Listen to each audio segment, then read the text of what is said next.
হিন্দু পুরাণের 3 মহাশক্তিশালী অস্ত্র ত্রিশূল, সুদর্শন চক্র এবং ব্রহ্মাস্ত্র। এই 3টি অস্ত্রের মধ্যে কোনটি ছিল সবচেয়ে বেশি শক্তিশালী? নমস্কার, সনাতন টেলস চ্যানেলে আপনাকে স্বাগত জানাই। আজকের ভিডিওটি ইন্টারেস্টিং হতে চলেছে, কাজেই স্কিপ না করে শেষ পর্যন্ত ভিডিওটি দেখার অনুরোধ রইল। ত্রিশূল মহাদেব শিবের প্রধান অস্ত্র, যা 3টি ফলা নিয়ে গঠিত। এটি সৃষ্টি, সংরক্ষণ ও ধ্বংসের প্রতীক। পুরাণ মতে ত্রিশূলের আঘাতে কোনো শক্তি বা অস্তিত্বই টিকে থাকতে পারে না। এটি সময়, জ্ঞান ও কর্মের প্রতীক হিসেবেও বিবেচিত হয়। পুরাণ মতে ত্রিশূল দিয়ে শিব অসুরদের বধ করেছেন এবং বিশ্বে শৃঙ্খলা প্রতিষ্ঠা করেছেন। সুদর্শন চক্র ভগবান বিষ্ণুর প্রধান অস্ত্র, যা একটি ঘূর্ণায়মান, অতি ধারালো ও আলোকোজ্জ্বল চাকতির মতো। এটি অন্যায়, অশুভ শক্তি ও অসুরদের বিনাশের জন্য ব্যবহৃত হয়। পুরাণ মতে সুদর্শন চক্র এত দ্রুত ঘোরে যে এটি শত্রুকে মুহূর্তের মধ্যে বিনাশ করতে সক্ষম। শ্রীকৃষ্ণ এই চক্র ব্যবহার করে বহু অসুর ও অত্যাচারী রাজাকে পরাজিত করেছিলেন।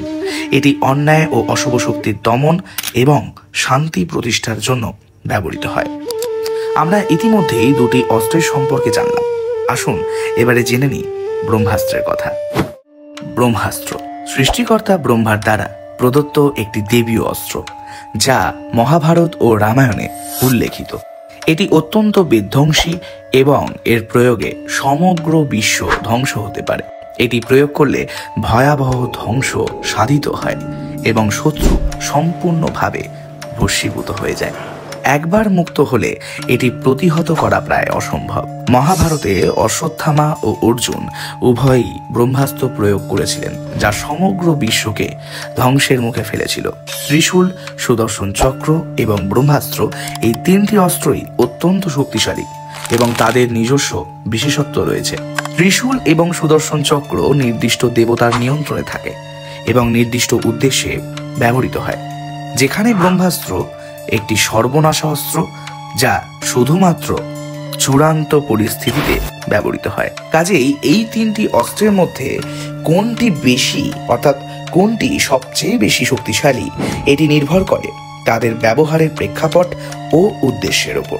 আপনার মতামত কি? কমেন্টে জানান এবং আরও এমন পৌরাণিক কাহিনী জানতে আমাদের চ্যানেল সনাতন টেলস সাবস্ক্রাইব করুন। ভালো থাকবেন, দেখা হবে পরবর্তী কোনো ভিডিওতে।